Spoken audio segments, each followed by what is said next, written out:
The run from the button to here. Hello. Hello again. Hello everyone. Welcome. Welcome back if you've been watching some of the stories we've done so far, and welcome for the first time if it's your first time here. We've got a bit of a classic story for you tonight. Shall we just check that they can hear us okay? Can you just switch over to actually should I do this? Yeah, let's swap. Right. Let's just have a look over here.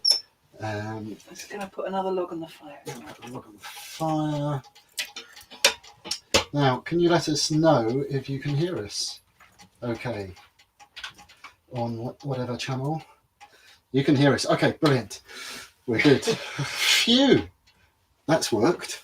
Right, as usual, there's the last minute technical juggles as we wend our way towards this story. So where have we been so far? We have we started off with a sunny story, didn't we? In the kind of prelude 4 weeks ago, and then we've had the Battle of the Birds, Scottish story, long Scottish story. Then we had what did we have? Lithuanian tale. The Sun Princess from Lithuania, another really long tale. And then we had what did we have last week?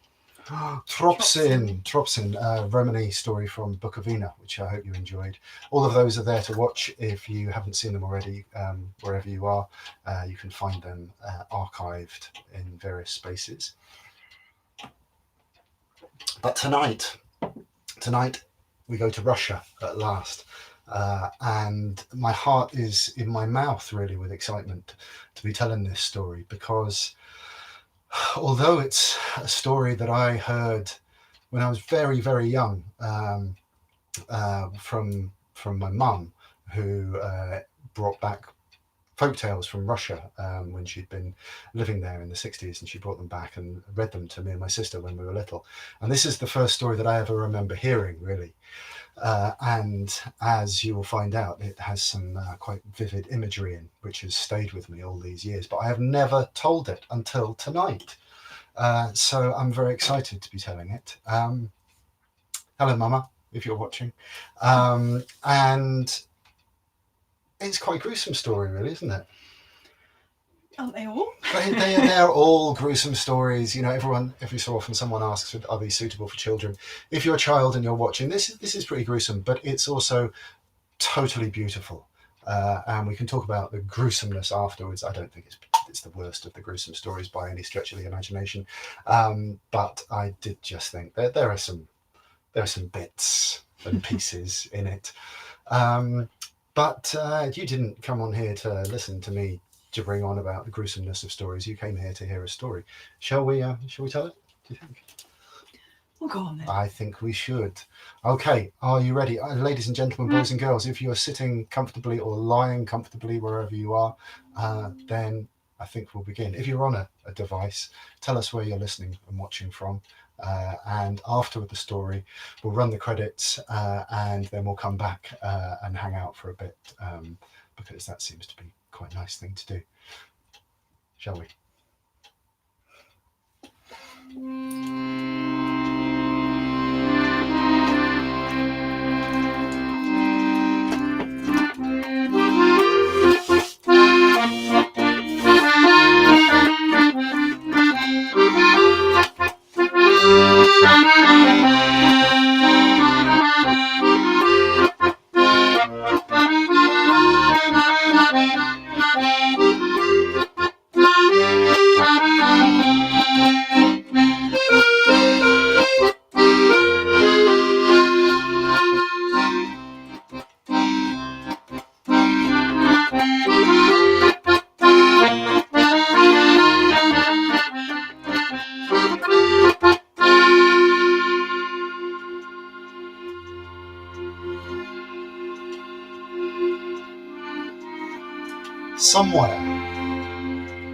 Somewhere in the great birch forest that covers northern Russia, that they call the Taiga, Taigre, I believe. Somewhere in there, deep in there, spring is just coming. It's been a long, long winter.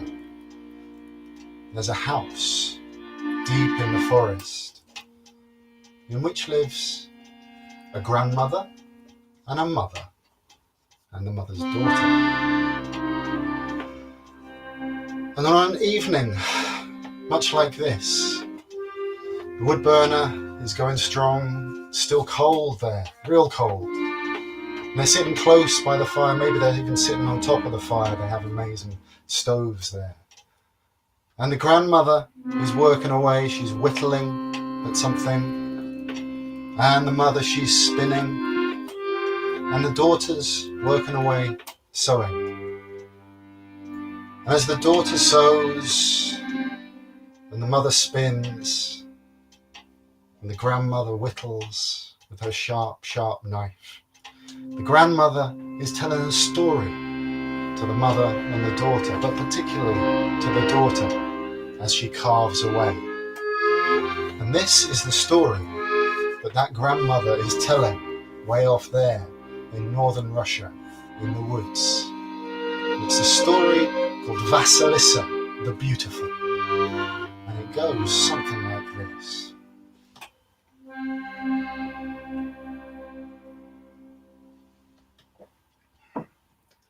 There was a merchant once. He was a good man, and he'd done well for himself. And he married. He married for love. And the two of them, the man and his wife, they lived happily together. They lived happily together for 12 long years before they had a child. And in that 12th year, the woman was pregnant and then gave birth to a little girl. And the little girl was the apple of their eyes. They loved her so dearly. And as she grew, they saw that she was beautiful. They saw that she was clever. And they saw that she shone. And the little girl grew up. And when she was 8 years old, her mother took ill. And she began to die. And when she knew that her time was coming, she summoned her daughter to her bed. And Vasilissa was the daughter's name, and her mother said, Vasilissa, Vasilissa, come to me now, hold my hand. And they held their hands tight and spent time together, those precious hours. And eventually the mother spoke again and said, Vasilissa, listen, your life is going to be full and rich and strange and sometimes dangerous. I'm not going to be here to watch over you and protect you, but I'm going to give you this. And she presented Vasilissa with a doll, a little doll in her hands, and passed it to her daughter and said, Vasilissa, this doll will always take care of you. Feed it, tell it all your troubles, carry it with you always, and you will never come to harm. Do you promise? And Vasilissa nodded. Yes, mother. And she took the doll, tucked it into her dress. And some few days after that, her mother died. And when the father and daughter had passed out of their period of wearing black and mourning, the merchant decided that he should remarry. Now, as I said, he was a rich man, and he was very choosy about who he might take as a wife and a mother to Vasilissa. And although he had many admirers in the young women and the older women, he turned them all down, and he kept looking and he kept looking until he found what he thought was a suitable match. It was a woman slightly older than his wife had been, who had 2 daughters of her own. And she seemed to him to be the perfect match for him, a mother to Vasilissa. And he was so wrong. I don't know what got into his eye and got into his heart, but he chose badly here. Because when the woman and her daughters moved into the house, they saw Vasilissa beautiful, enchanting, shining, and they did not like what they saw, not one bit. And whenever the father's back was turned, they would tease her and poke her and prod her and say merciless things. And the stepmother, whose role it was to make sure that all the work was done in the house, she would always give the worst tasks to Vasilissa. And her own two daughters sat around idle, becoming pale and pasty. Vasilissa somehow always managed to get the work done, no matter how much was piled onto her shoulders. She was able to do it all. And do you know how she did this? The doll. Because every time that more work was given to Vasilissa, she would save something from her dinner, as she did every night. A poor dinner she got, while her stepsisters ate heartily.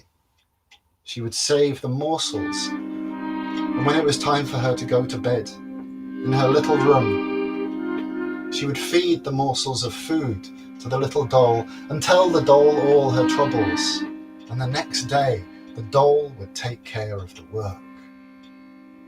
And the impossible tasks that were piled on to Vasilissa, none of them was too great for the doll. And so Vasilissa was able to spend her time walking in the countryside, gathering flowers, and learning about the herbs and the plants all around her, because the doll would teach her all these things. The doll was the best companion Vasilissa could ever have had. And though life was hard for her and cruel at home, when she was out with her doll, and the doll, I should say, is not a doll such as we have now. It was more like a puppet, truth be told. Out with the doll, she was glad as could be. And this is how things went on for quite some years. And Vasilissa grew, and the sisters grew, and all of them passed out of childhood and became young women. Now, Vasilissa, everyone could see that she was something extraordinary. She had a laugh. She had a laugh that gladdened the hearts of all the world when she laughed. Her eyes, a glance of her eyes could quicken the pulse in the most staid and quiet of man and woman. And her wit and cleverness were sharp enough to cut wood.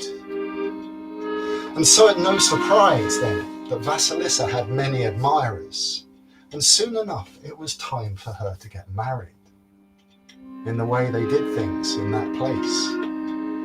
And she had many suitors. They were beating a path to her door like you would not believe. There was a line of them coming to impress her and bring her gifts. Get one glance of those eyes and have their pulses quickened, have their hearts gladdened by her laughter. And when the stepmother and the stepdaughters saw this happening, were they delighted at this turn of events? No, of course they were not. And the stepmother stood on the doorstep and said, Vasilissa will not marry first. My daughters will marry first. And the suitors would look at the stepsisters, cast their gazes down and drift away. And so things went on. And every time a suitor came to the door and was sent away, the stepmother would cuff Vasilissa around the head and send her off to do more work. Vasilissa endured it all, only with the help of her doll. Now, this went on for some time, but at length, Vasilissa's father, the merchant, had to go away on business, merchant business, far away. He was going to be gone for a long time, and so Vasilissa was left alone with her stepmother and her stepsisters. This did not delight her heart, but this was the way it was. And pretty much as soon as her father had gone, Vasilissa heard her stepmother say, "This house is stuffy. I have never liked it. I have a summer house that we have rarely used. It is on the outskirts of the deep woods. I think we shall relocate there for a time. We shall be much happier there. Myself, my daughters, and you, Vasilissa, you can come as well, of course. Someone needs to do the work. And so they upped, and they left, and they went to this house in the woods. Not deep in the woods, but in the woods, certainly. And Vasilissa's life there was terrible. It went from bad to worse for her. And the stepmother and the stepsisters wasted no time whenever they could being terrible to her, as you can imagine. And oftentimes, the stepmother would send Vasilissa off deep into the woods in the hope that she would get lost, and in the hope that one day she might have the misfortune to stumble upon the house of Baba Yaga, who she knew lived not too far away.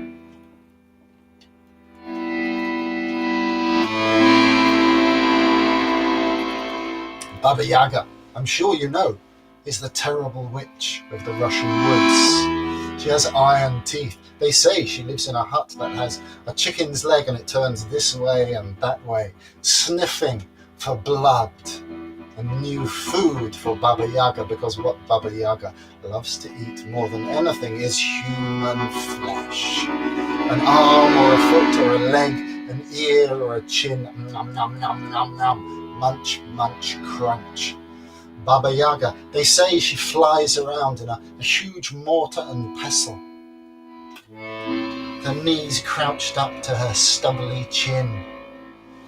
They say that the fence posts of her house and garden are made from bones, and they say that on top of each fence post there is a skull with blazing eyes. So the stepmother hoped that maybe Vasilissa would wander off and get lost in the woods and seek sanctuary in such a place, and she knew that Vasilissa would most likely come to a terrible end if this happened. But with the doll's help, no matter how deep in the woods Vasilissa strayed, she would always make it home. And this vexed the stepmother and the stepsisters terribly. They cursed whenever they saw her returning from one of these trips into the forest, singing, laughing, looking shamefully happy.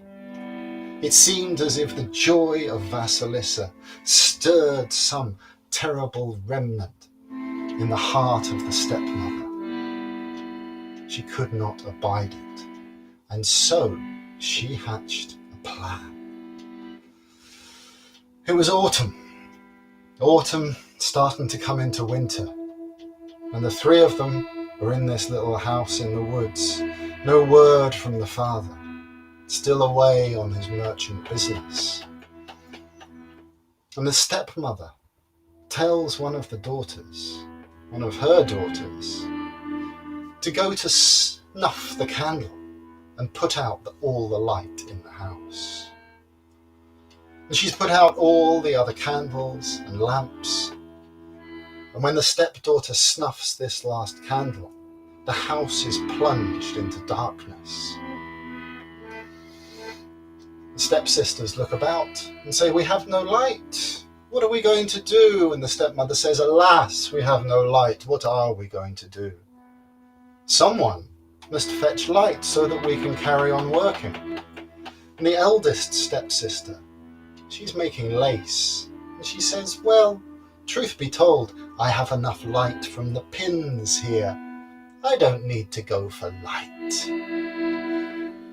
And the other stepsister, she is sewing, and she says, "My needle gives me enough light. I do not need to go." And they turn and they look at Vasilissa. And the stepmother nods and she says, "Vasilissa, you must go into the woods now. You must go to Baba Yaga's house. Fetch us light, dear. Fetch us a light. Be a good girl." And Vasilissa knows all about Baba Yaga. She has heard the stories. She knows them to be true. And when she hears this, her heart sinks. But what can she do? She goes to gather her coat and fetch her doll. and feeds morsels to the doll and says, "Doll, I'm afraid. I've been sent to Baba Yaga's house. Surely I will just be eaten by this terrible witch." And the doll says, "Do not worry, Vasilissa, do not worry. I will take care of you. So long as I am with you, no harm will come to you. Trust." And so Vasilissa, wrapping her cloak around her, with her doll tucked into her dress, a basket under her arm, sets off from that house in the thick of night to seek out Baba Yaga's house in the woods.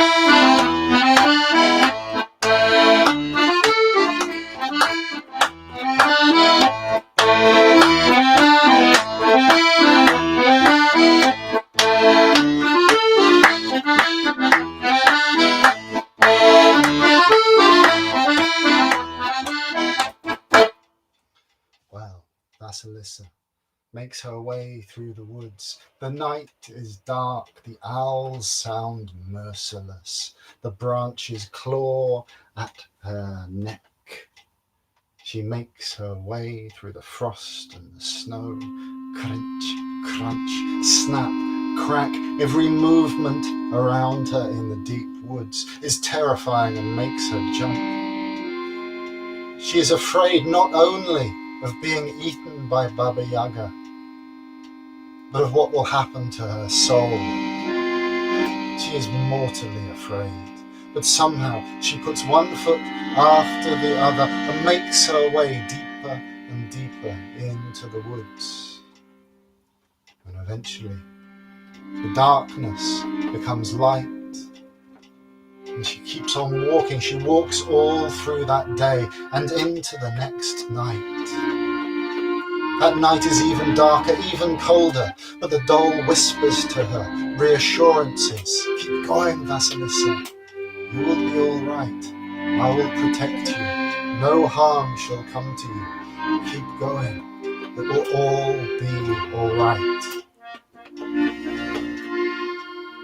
And as the sky is just beginning to lighten on that second morning, Vasilissa hears the thundering of hooves behind her, and she turns and she sees a white horse and a horseman dressed from head to toe in white, with a tall white cap on his head, and he comes thundering past, and as he does so the sky lightens. And Vasilissa keeps on walking. And sometime later she hears the thundering of hoofbeats behind her again, and she turns and there is a red horse, scarlet it is, and a horseman dressed entirely in red with a tall red hat on his head, and he comes thundering past and disappears, and as he disappears the sun comes up.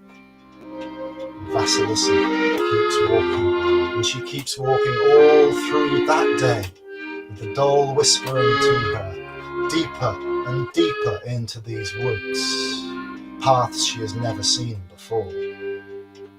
And just as the sky is beginning to darken, she comes to a clearing in the woods.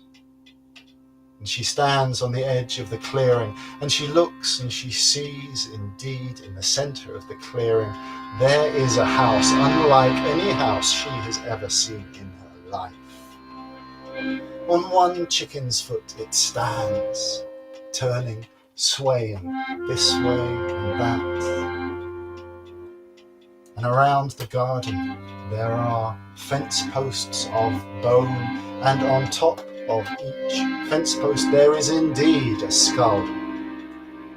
Their empty eyes gaze out at Vasilissa as if in challenge. The doll whispers to Vasilissa, and summoning all her courage, she steps forward into that clearing and begins to make her way towards the house. The garden gate is made of bones. It creaks and swings this way and that as she approaches, and just as she's about to open it, she hears the thundering of hoofbeats behind her again. She turns, and a black horse thunders past her. A horseman dressed entirely in black with a tall black crown on his head. And he charges through the clearing, leaps over the gate, and disappears as if the ground has opened up and swallowed him. And Vasilissa pushes the gate open and steps towards the house. And she stands in front of the door. And she sees that instead of a lock on the door, there is a mouth just full of jagged teeth. She has no key to this door, and she stands there, her heart thump, thump, thump, thump, thump, thump, thump, thump, thump in her chest. And just then, there is an almighty, terrible screeching, the sound of splintering wood. She turns and she sees the trees bending down from one side and the other side, and out of the sky comes flying Baba Yaga. Yes, indeed, in her mortar and pestle, rowing through the air with the pestle. She circles the house 3 times and then comes to land on the doorstep, and she climbs out. Barely sees Vasilissa cowering there, stricken with terror. Baba Yaga stands on the doorstep, sniffing this way and that. Terrible long nose. She says, "Fie, fie! I smell Russian blood. Who is here to visit me?"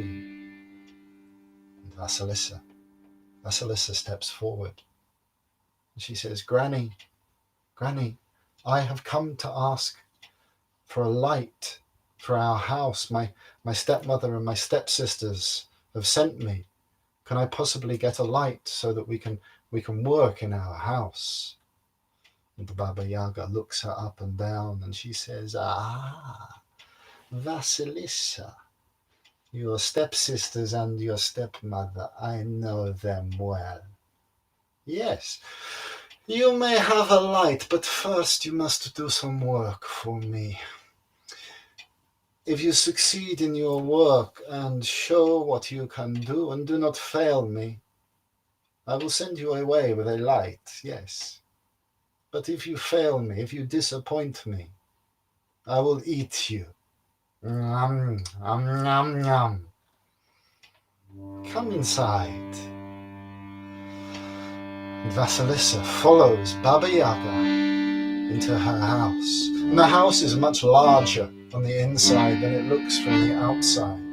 It is packed full of ornaments and trinkets and things hanging from the ceiling. A huge range is blazing, cooking dinner. The Baba Yaga says, I am hungry. Bring me some food from the oven. Let us eat together. Come on, Vasilissa, get to work. So Vasilissa goes over to the range and she brings out tray after tray of meat and puts it on the table. Baba Yaga is sitting there, sharpening her teeth with a file. She says, yes, this will do. There is enough food for 12 people on the table. And Baba Yaga.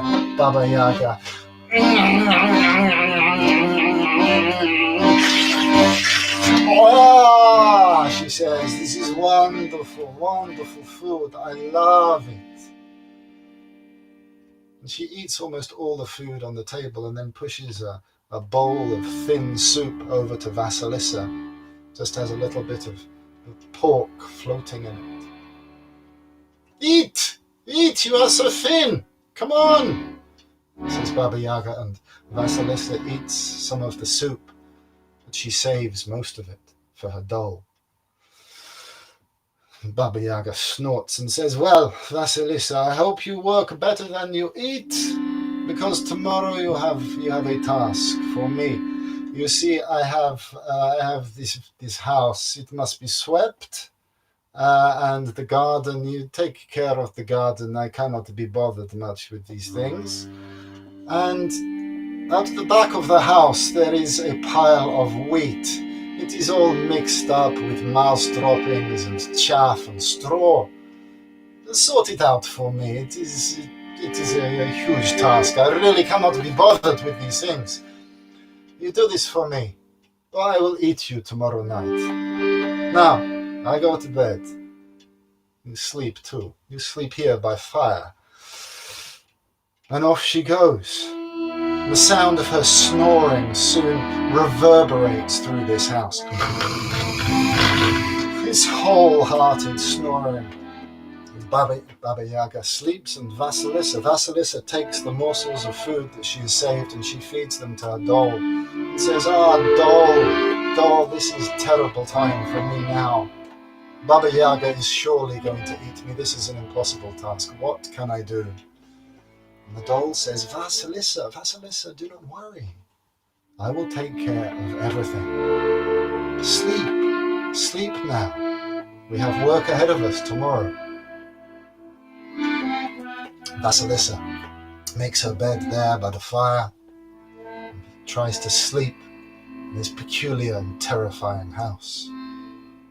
Morning comes, and Baba Yaga nudges her with her hobnail boot and says, "Up! It's morning!" And Baba Yaga goes and looks out of the window. Vasilissa and Baba Yaga hear the thundering of hooves, and as they see, there's a white horseman charging across the clearing. Not much later, a red horseman charges across, and Baba Yaga nods and smiles and says, "Yes, good. Now I will go about my work, and you stay here and sort out the wheat and the garden and the house. And if not, remember, nom, nom, nom, nom." And off she goes, out in her pestle and mortar to do her deeds in the world. And Vasilissa, her heart is sinking.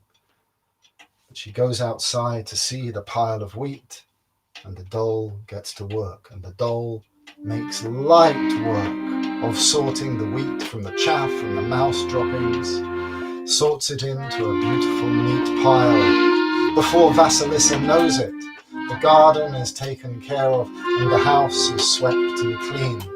And when all this is done, the doll says to Vasilissa, "Now, you prepare an evening meal. You must do some work here as well. And God help us, let us pray that it pleases Baba Yaga." And so Vasilissa sets to work cooking for Baba Yaga and her terrible, terrible hunger. Well, time passes before they hear the thundering of hooves again, and night falls.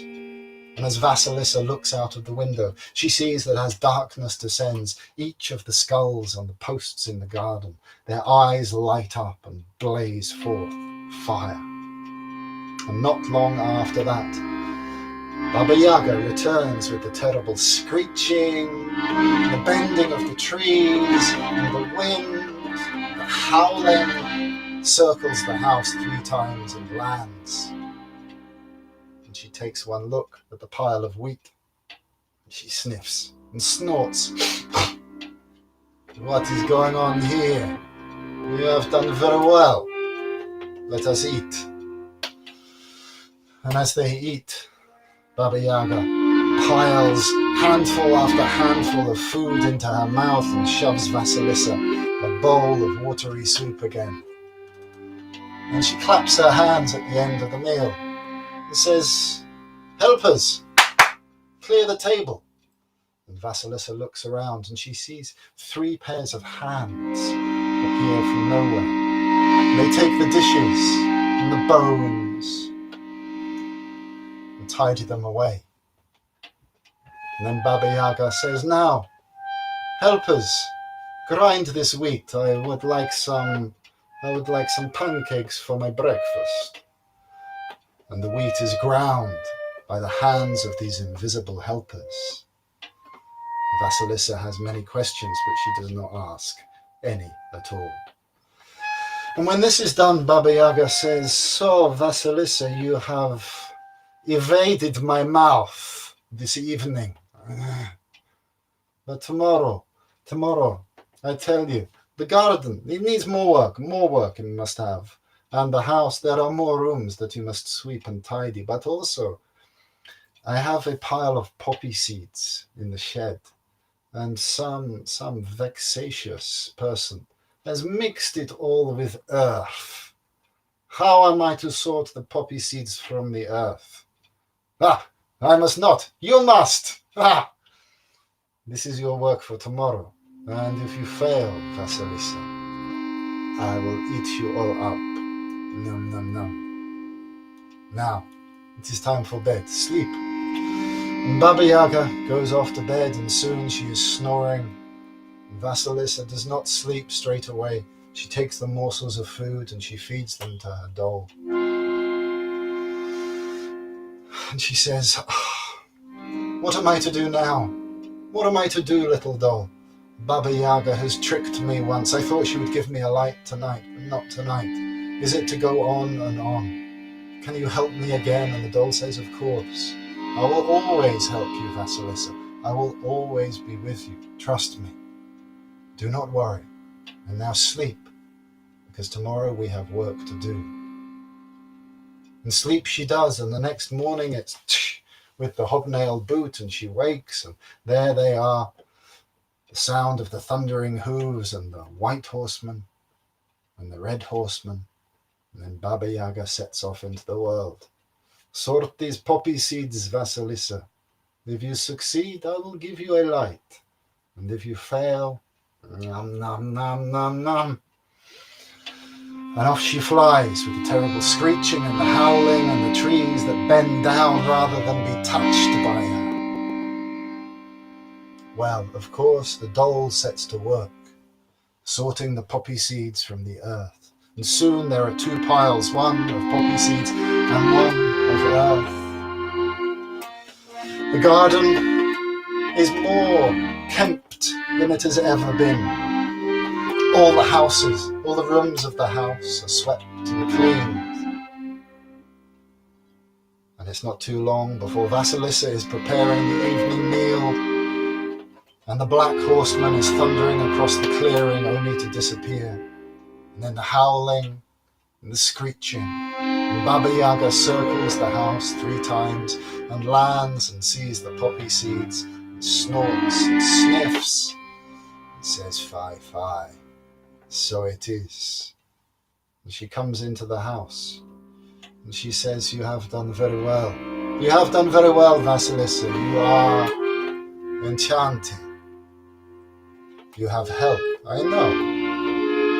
But listen, these poppy seeds, now, my helpers, squeeze them to make oil, poppy seed oil." And 3 sets of hands appear and begin to squeeze the poppy seeds and fill great vessels full of poppy seed oil. And when that's done, Baba Yaga turns back to Vasilissa and says, "Vasilissa, before I give you light, tell me, you must have questions for me. But be careful. Not all questions lead to wisdom. Some lead to my mouth." And Vasilissa says, "Yes, I have questions." And she's cautious, she holds back, but cannot help asking, "The white horseman, what is his name?" "Ah," says Baba Yaga, "the white horseman. His name is Bright Day. Bright Day he is. Next question." And Vasilissa says, "Well, the red horseman, what is his name?" "Ah, he is Red Sun. Red Sun," says Baba Yaga. And the third horseman, the horseman in black, what is his name? Darkest Night is his name. They are my friends. Yes, they are my friends, said Baba Yaga. Next question.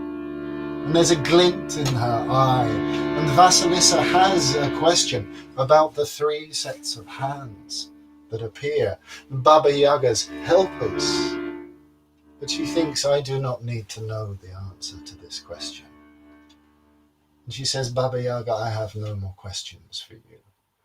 And the Baba Yaga says, very good, you are very good, Vasilissa. If you had asked this question, I would have eaten you.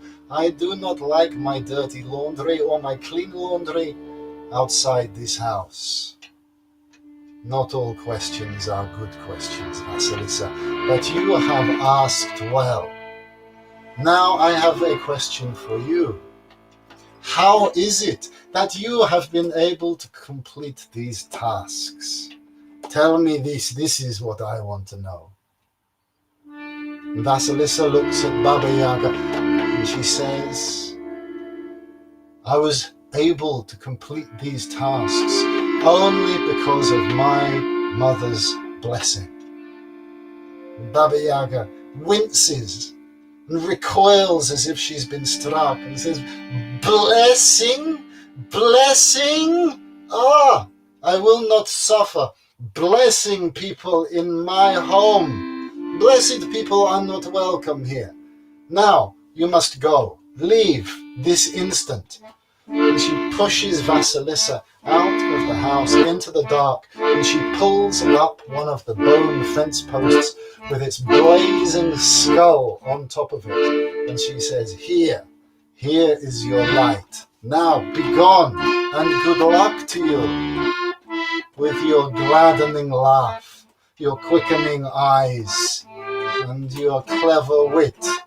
It is time to go home. So Vasilissa sets off, with a little bowl tucked into her dress, a basket under her arm, and a bone with a blazing skull in her other hand. Sets off through the forest to make her way back to the house of her stepmother and her stepsisters.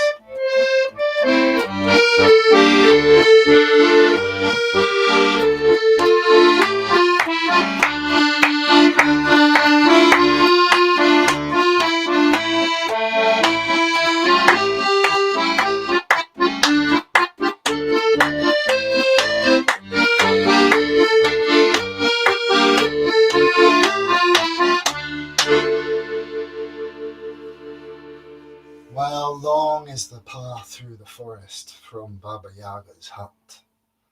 And Vasilissa walks and she walks and she walks, scarcely able to believe that she has survived this ordeal. And she walks for the rest of that night, and she walks for the rest of that day. She walks through the night again. And as evening is coming, she arrives at the home of her stepmother and her stepsisters. It would be a disservice to call it her home. And as she approaches the house, she sees that in the daylight, the eyes of the skull are no longer blazing. And she thinks, I don't need this skull and bone anymore. I'll just leave them here by the path and I'll go back into the house. But the skull turns to look at her and speaks and says, no, Vasilissa, take me into the house. I think you will still need my help. And well, Vasilissa approaches the house, and the door opens, and there is her stepmother and the stepsisters.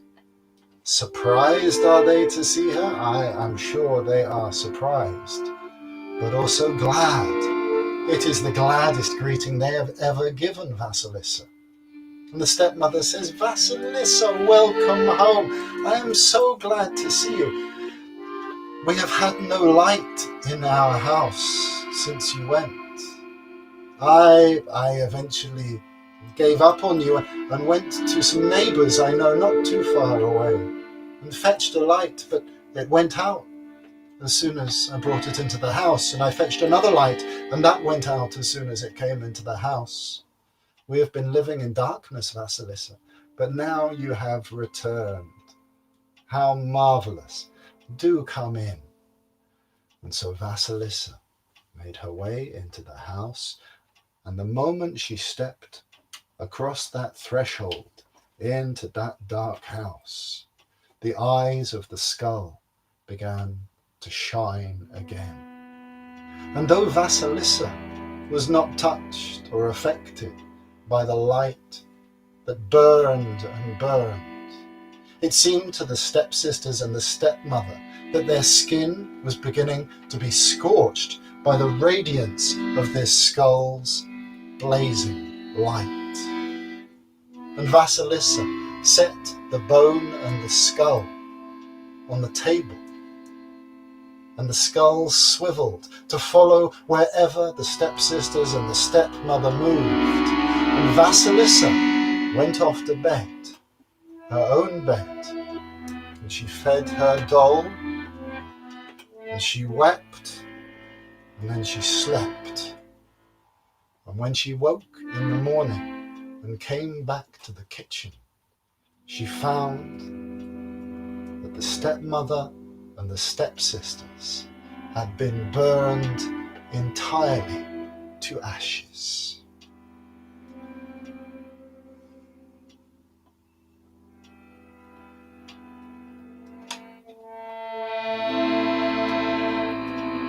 They say that after this, Vasilissa buried the skull and the bone in the garden of that house. And taking her doll and her cloak and a few of her precious things, she left that house and travelled far, far away. And they say that she took lodging with an old woman, and that the doll made a loom for her, and she wove and wove. She wove flax until she had made the most exquisite linen. And when this linen cloth was shown to a nearby king, he loved it so much that he demanded that shirts be made of it for all his court. But the only person who could sew this cloth was Vasilissa. And so she herself sewed these shirts and presented them to the king. And the king, seeing Vasilissa, his heart was gladdened by her laughter. His pulse was quickened by the glance of her eye, and he saw and heard her wit that could split wood, and he delighted in it. And he said, "Vasilissa, will you be my wife?" And so it was. Joyously they married, joyously they lived. And the rest of their story isn't known to me, but I believe that it ended joyously for them as well. Deep in the woods, in the far north of Russia, there is a house. And in that house, there is a grandmother carving wood, a mother spinning, and a daughter sewing. And as the grandmother finishes her story, she holds something up to the light, and she says, "There, Vasilissushka, here is a doll for you. Here is a doll to remember that story, and a doll to keep you safe from harm." That is the end of my story, says the old grandmother. And the mother finishes her spinning, and the daughter finishes her sewing, and she holds the doll to her breast, and she knows that no harm can come to her so long as she has that doll. And that Russian grandmother's doll, that is my storyteller's gift to you listening here now. If it troubles your heart that maybe you're a young one, And the images of Baba Yaga are powerful and frightening, as they should be. Think of that doll. I give it to you now, to keep you safe from harm and to turn to you in your hour of need. Feed it, listen to it, keep it close to your heart. And that is the story of Vasilissa the Beautiful.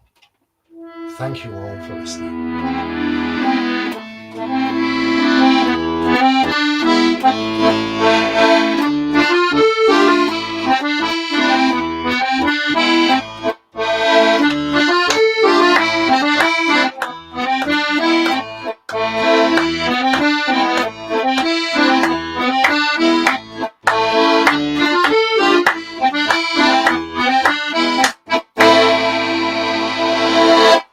Rima Staines on accordion.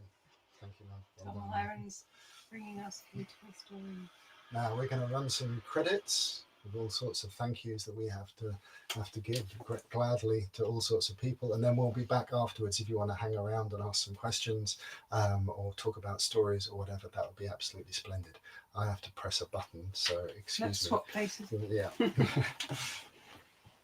See you in a mo.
I think we're back.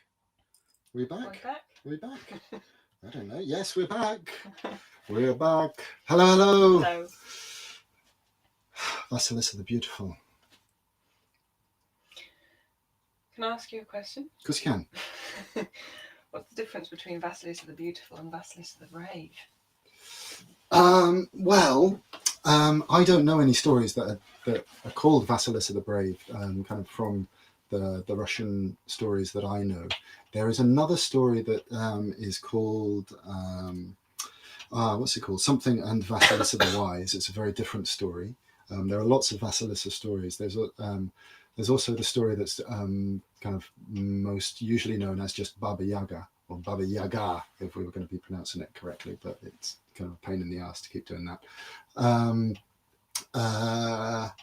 But Vasilissa is a story that obviously has a lot of things to say about the journey of women and power and intuition, perhaps, and the contrast and relationship between Baba Yaga and Vasilissa and the stepmother and stepsisters and all this kind of thing. So it's one that has been retold many times in different circumstances. And I think that Vasilissa the Brave is a kind of evolution of that story in that world. Or it might actually be a modern story that's a kind of just a retelling. I'm thinking now there might actually be a book called Vasilissa the Brave.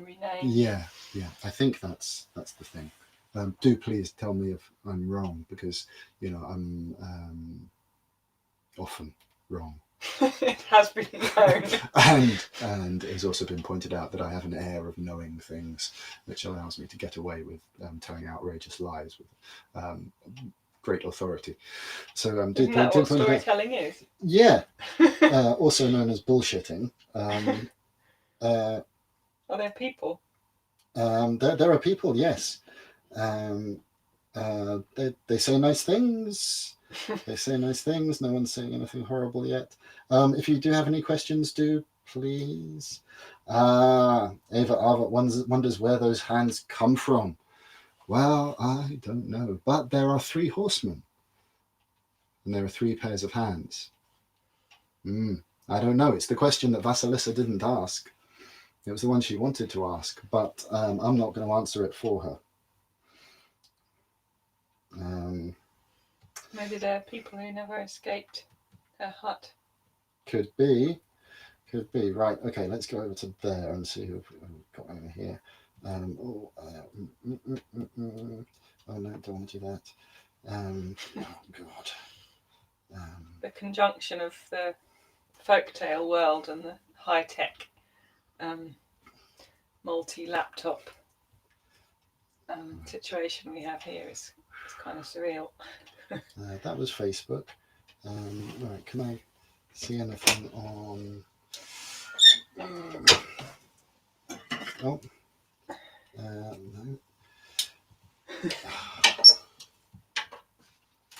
While you're doing that, Yes. I'll show them Baba Yaga. We had some company for this story. They won't be able to focus. The focus. Focus it particularly well. Maybe there. Can you tell from that screen? Here's my painting of Baba Yaga, which I'm sure many of you will have seen before. She's not my only painting of Baba Yaga, because she's a favourite and has been for a long time. There's something really particular for me about this image of the hut and chicken's legs. It's been shone on by a bit by the light. You can't really see it. Okay. But if I do that. That's better. So if I do that, you think we can see? Should have taken it out from behind the glass, shouldn't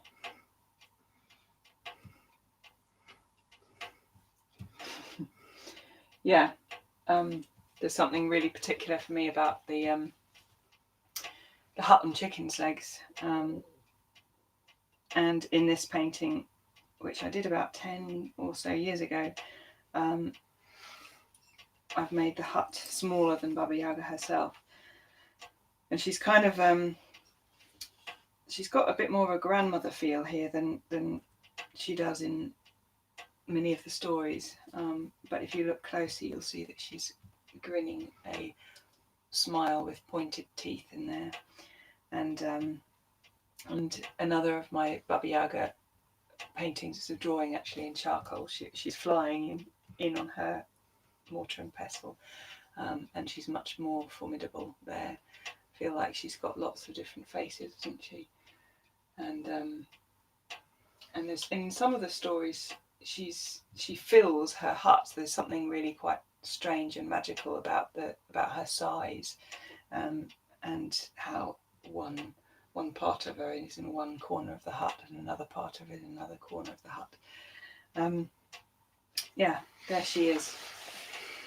Did you find more people? I found loads of people out there. There's a whole internet. It's extraordinary. I went to all sorts of places. You wouldn't believe. No. Someone was asking whether you have a mask of Baba Yaga. Ava. But I don't think she's in here. She's in my studio actually. Yeah. Maybe we should bring her along next time. Just for. Well, what are we going to tell next time? We're probably going to tell the seer from Book of Vina next time. Okay. I think so. So she can. Yeah. We've got a small doll though. Can we see that? We're still learning to focus this camera and all the technical. Well, I'll go behind the camera and you can bring it closer and we can see it that way. Hold on. Right, now if I change this... Don't fiddle with it too much. I won't, but if you bring her closer, I will focus on her. Not too close, come down a bit, down a bit. I made this a few years ago for my... Bit closer. In the middle. A bit closer. Yep. In the middle. In the middle? No. That's it. Yeah. There she is.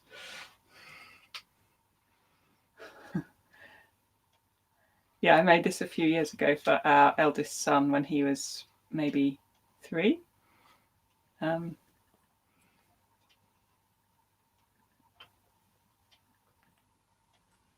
It wasn't intended as a Vasilissa's doll originally, but I thought I'd bring them along.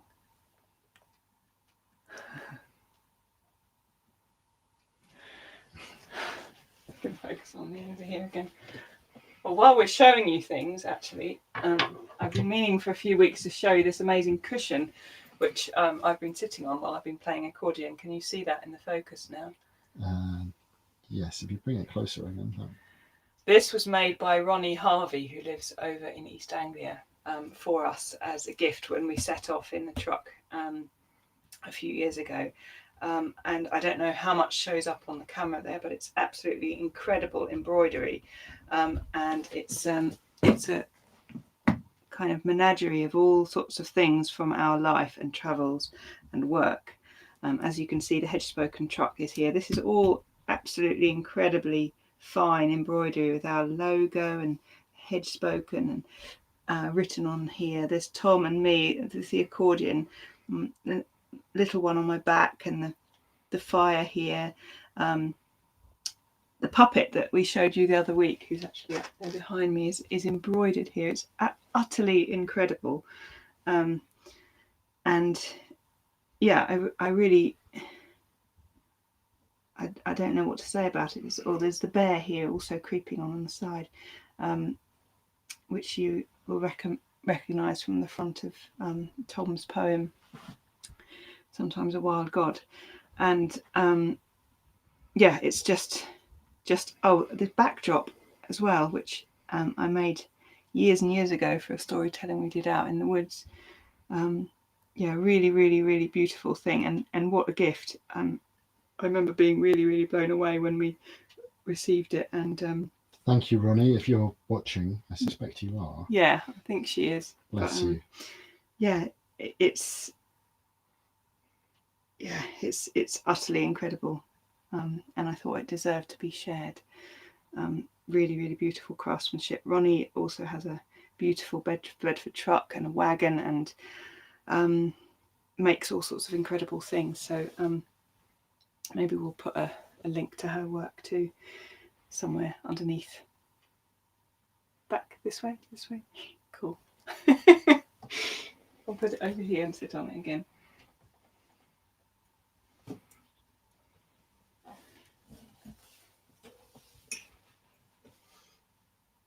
You're refocusing on me.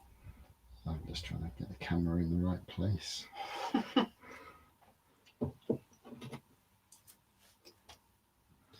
Strange that all those years of acupuncture study have taught me nothing about video. Okay.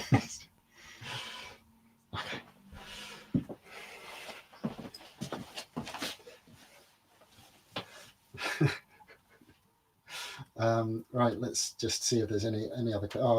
Ronnie says you made me cry. In a good way, we hope. Bless you, Ronnie.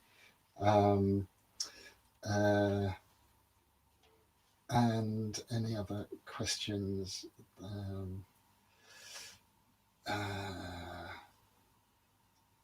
Yeah, someone was pointing. Freylin, I think, was pointing out that Vasilissa is diminutive of Vasily, which comes from Vasil, which means ruler. So there's a kind of royalty connection there. And actually, the spelling of Vasilissa I use isn't actually a Russian spelling, is it? It's a Greek spelling, I think, with the two S's. In Russia, it has one S, I think. But it's not really comparable anyway because it's Cyrillic. So. Yes, this is very true. Let's see what we have over here. Can't see the chat there. Let's just see if there are any more questions. Someone saying Baba Yaga is quite universal, but the Ukrainian one is the first I heard about, flying in a mortar and pestle. In Poland, more common image is a witch on a broomstick. Yeah, she has various names in different parts of Europe, doesn't she? In Czech, she is Yezha Baba.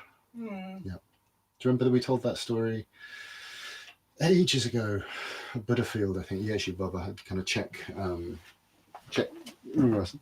similar kind of story of impossible tasks. And Barbarossa, not Barbarossa. And Yes. Yeah, I mean, she's universal, isn't she? In different guises all across the world. This ancient woman who's terrifying and generous as well, depending on how you approach her. Yeah, it feels like a really potent place, doesn't it? Her house, and the fact that the house moves around too. Yeah. Um, think I may have found YouTube and the chat. It's always a struggle for some reason to find YouTube and the chat. Loads of you there.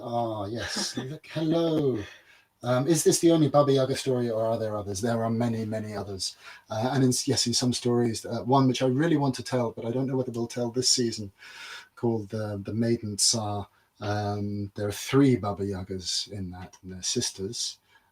So there's a lot of ambiguity about her kind of essential nature in this world in that respect anyway. And we could talk for hours about the actual kind of who Baba Yaga is and where she comes from and all this kind of thing. There's so many of you. This is so lovely. I can't wait all over the place to be doing this, where all these people in little chat boxes are actually real people in front of us. Yeah, I mean, but the marvel is that we will never ever get all of you in one place, unless it's some incredible conjunction of marvels. So it's really beautiful to be able to do this and see some familiar faces in there, and new names in the chat things, and new ones as well. And it's really a delight to have told that story. And I was saying in the days leading up to this, I'm not sure I've ever heard a man telling that story. And I'm very aware that a lot of the stories I tell have male protagonists and are stories of kind of young men's journeys, even if they have female characters, and there are themes that crop up again and again. So it's nice to tell one with obviously all this female energy going on, and we're going to do some more of those. And so the majority of old folk tales have male protagonists, though, right? Why could this be?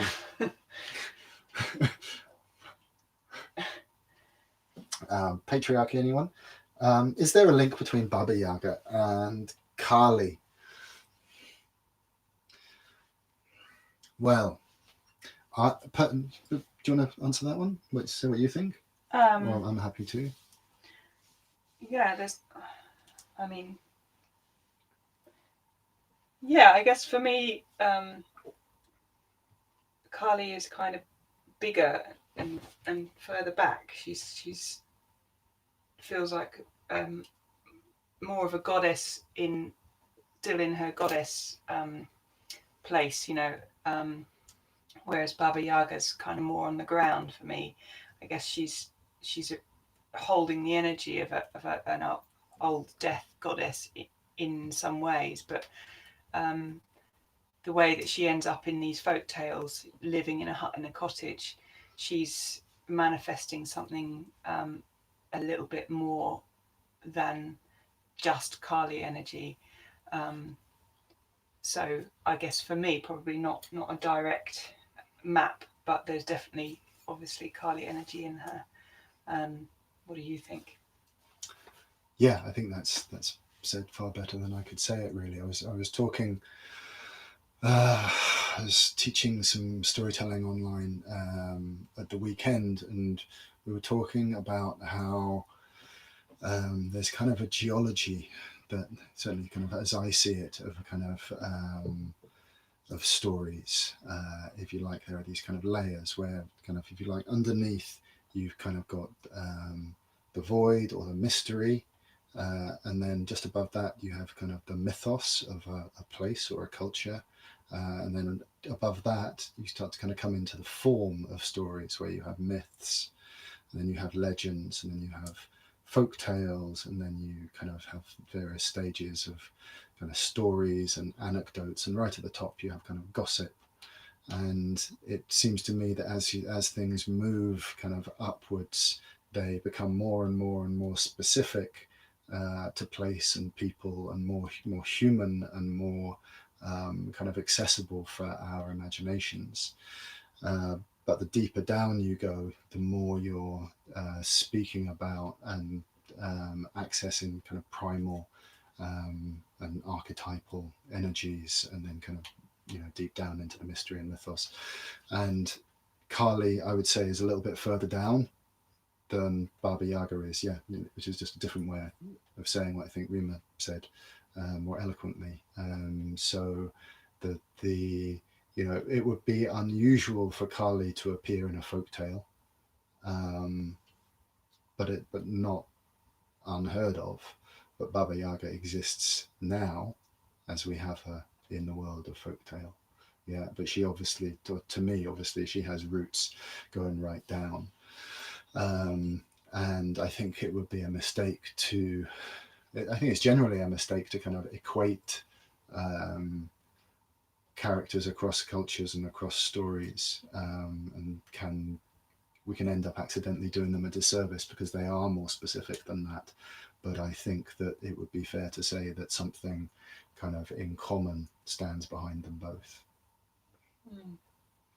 And I'd say the same about, say, Vajrayogini in Tibetan Buddhist world. Is kind of like Kali, but not totally Kali. Baba Yaga and various of these complex and mysterious and surprising old witch characters from the woods that don't quite fit exactly our picture of what the terrible witch of the wood is like. They have something a bit more going on. So Baba Yaga is really interesting because she is terrifying, and she is there's absolutely no holds barred in how grotesque and gruesome and powerful she is. But there is this way of approaching her which I find totally fascinating, and always have done, of this kind of honesty, but kind of a bit of chutzpah and a bit of a dance that you have to be able to do. It's not enough just to approach her in this kind of straight line fashion. You have to have a bit of the slant wise about you as well. And she kind of likes that. Otherwise she just kind of eats all that kind of heroic, straightforward energy. She needs a bit more spirals going on. Yeah, I think for me there's something just really, really fundamental about that, the hut in the woods, and what you find there. And it feels like a kind of really deeply old memory, and it's not memories of hearing folk tales as a child. It's older than that. It's kind of a kind of dream memory, a cultural memory that's in us, of this, the hut in the woods, and knowing that it's there, and knowing that if you go a bit further in, that you'll probably find it, and that we all sort of instinctively know who lives in there as well. And it's just really, really rich, isn't it? That the hut with the witch is in the woods, and that she's still there somehow, even in our modern culture. We kind of know that she's still there. She hasn't gone away. For sure. You go and camp out in the woods, and it's kind of by yourself, and suddenly, for me at least, there's a rush of that energy around. Someone is asking, are there any good collections of Baba Yaga stories? Claire, I think. And I don't know of any good collections of Baba Yaga stories, but it is something that we've been talking about for the last few years, of putting together a Hedgespoken collection of Baba Yaga stories. If you think this is a good idea, say so in the comments. I think it is possibly the best idea we've ever had, apart from building the truck and maybe having children. But it's close. Which is harder? There is there's all that computer work and the layout and all that stuff.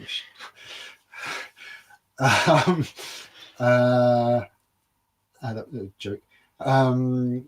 And there are lots of good books about Baba Yaga. There's some actually that feature your work on there. There's a book called The Baba Yaga Book, which I have work in alongside many other amazing artists and writers, and We don't have it in here, do we? Remember the name of The Jacksons? the collection. I have to get back to you on that. And there's a link on my website anyway. It's not just stories though. There's essays and other work in there. Yeah, I mean, there's lots of kind of reasonably scholarly work about Baba Yaga. But this thing about a collection, if you're a publisher watching, you didn't hear anything. It's a terrible idea. Yeah, but we should probably get on that and do it ourselves. Yeah. Oh yes, yeah. That's lots of enthusiasm for that idea.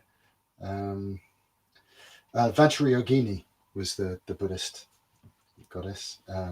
She's cool. What else? There was some stuff there. How come the three horsemen are Baba Yaga's friends? This is a mystery. I'm not going to say anything to that actually, but it's fertile, isn't it? It's interesting. So that's all on Facebook. Because she's super powerful, right? Yeah, but I mean, there's some things that aren't her friends. I wonder if the doll was actually one of the Motanka dolls of Ukraine, which are handmade without a seam, just woven. As far as I know, they were traditionally symbolic. This is Piotr from Poland, maybe. Traditionally symbolic as either guardian or helpful dolls. There are many of kinds for different tasks. Well, it could be, what, as I understand it, the Russian word for that doll is something like kukli. Doll. Yeah, which it can also be used as a kind of puppet. So in some of the versions of this story, there is not one doll, but there are 2, 3, sometimes even 4 dolls. And there are all sorts of different versions of the story that have other stuff going on, but there's some interesting ones where Vasilissa ends up getting dressed in weird clothes made from pig skin. I think that there's a kind of pig connection going on there. It's quite specific that she's given pork to eat in Baba Yaga's house. And this thing with the pig skin is quite interesting. But those are different versions. And often the Vasilissa, the beautiful story, gets kind of merged with another story that is generally known in kind of Russian collections as just the Baba Yaga story, where she ends up fleeing the house because Baba Yaga is tricking her and she's just going to eat her, and there is no successfully negotiated deal, and she ends up being kind to a cat that tells her what to do and pretends to weave while Baba Yaga's out, so that Vasilissa can escape and things like that. And there's some interesting variants of that one as well, with that, which have spitting magic in again, and I'm really into spitting magic for some reason. It just reminds me of in some stories that Baba Yaga they talk about a Baba Yaga as if she's a kind of creature rather than her being a particular character. The protagonist will come across a Baba Yaga, which conjures a whole different sort of feeling, doesn't it? Someone is saying Baba Yaga, the wild witch of the East in Russian fairy Thank tales. you, that's it. Thank you, Barbara Butchutsi.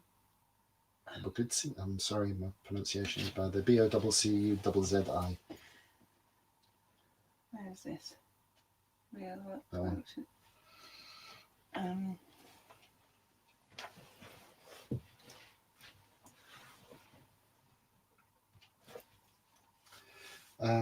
So there's lots of support for the idea of a Baba Yaga stories book. We will try and do that.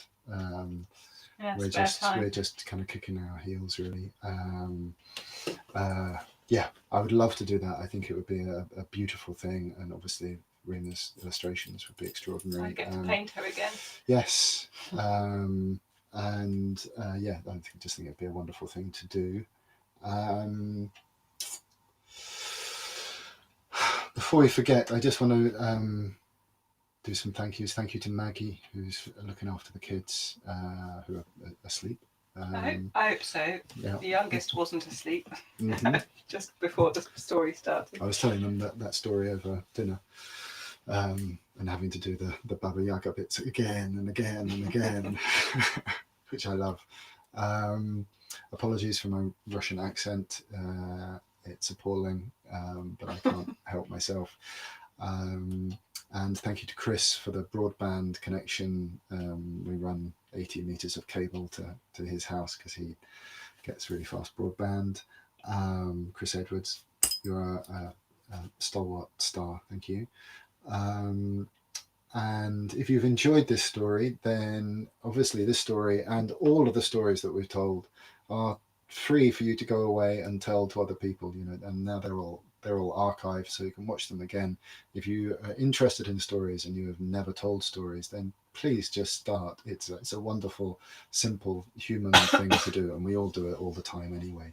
But these are good stories, and the Battle of the Birds and the Sun Princess are really, really long stories. But Tropsin and Vasilissa, they're shorter. They're good stories to kind of get your teeth into.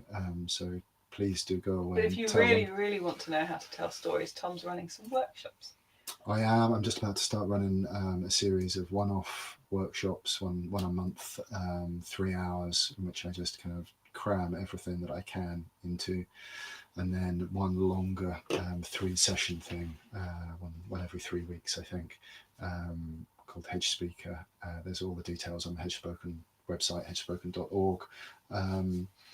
And yeah, they went well last year, so we're doing them again this year, and I'm really excited actually to be doing them again because I've thought of loads more that I wanted to put in. What else? Well, just thank you to all of you who are there watching. Like we say every week, this is a strange thing to be doing, but it is wonderful to be able to reach you who are beyond Devon, who might never have seen us do our thing otherwise. Thanks to the Arts Council for supporting this and allowing us to get all this funky kit that we're still learning how to use. Yeah, if you want to know how you can support us and keep us going, then have a look on the Hedgespoken website. There is a button called Keep Hedgespoken Rolling where you can throw some money in our coffers. We also run a small press if you are new today and have never come across us before. We publish books and artwork. I paint, Tom writes poetry. We publish other people's work as well. Martin Shaw, Jay Griffiths, Terry Windling, Sylvia Lindstedt, Joanna Ruby, Michaela Meadow, who I missed. Have you missed? I don't think. Us. Us, yeah. That's hedgespokenpress.com. Yeah. So you Go can and have a peruse. There's all sorts of you can bundles. buy things, prints of paintings, small books of poetry, and collections of different people's work. That is how we are putting dinner on the table. So all of your purchases make a difference. We do all the creative work and the layout and design, and the books are all printed in the UK on recycled paper and By workers' co-ops. By workers' co-op, yeah. So yeah. Come and buy stuff. Come and buy stuff. Yeah. Did you mention the Roman? Not yet, no. So if you want to throw some coins in our hat for this season of stories, we are going to be gathering that all up at the end of the 6 stories. What is this? 4? This is number 4. We've got 2 more. And donating that money to charities that support travellers and Roma people. Some of the stories we've been telling have been Romany stories from different places. So yeah, there are various ways that you can support us and travelling peoples. And yeah, just really, really thank you for being here. And joining us and Yeah. listening. Yeah. Totally. I mean, It this really makes a feeds difference. us hugely. Yeah. It's wonderful for a Hedgespoken to actually be able to do some of what we feel it was created for. You know, in all honesty, we feel like when we started doing Hedgespoken and ran the crowdfunding campaign to build the truck, and then went on the road and were telling stories, we opened a portal really, and this thing has come through. And when it's not spreading stories and the particular kind of magic that it does that we, you know, are able to help with, then there's a kind of thwarting that we all feel, and so it's wonderful to be able to do it. So thank you for being there to hear the stories, because it would be really rubbish if we were just telling to nobody. One would be fine, but nobody would be rubbish. Another way you can help also is just tell all your friends, share it, pass it round, let people know what we're doing, and send the story as a gift. They're all free and all available on the hedgespoken.org website.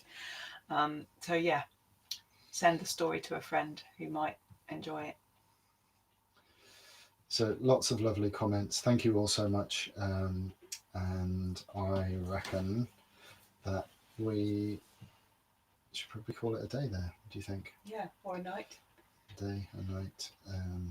In Devon, it's been lashing with rain and hail and cold winds. And yet the hedgerows are starting to green. So I'm really hoping for some warm days soon. And beyond that, days when we can actually sit in a field and do this in real life. Yeah. Remember that? I do. Okay. Yeah. Good night, everyone. Good night, all. Thank you. Thank you again. See you next week. I think the plan is that we'll have the Seer from Book of Ina, another Romany story, next week, and then I think we're going to round off this particular chunk of stories with the Castle of Novalas, which is a Welsh Romany story, which is a total humdinger. I've told it a few times recently. You may have caught it in various places, but it's a complicated, dizzying, dazzling story with talking about roots in that kind of geology. They go right down. So try and catch one of those and take care of each other. Lots of love to you all. See you next week. Good night, folks. Night.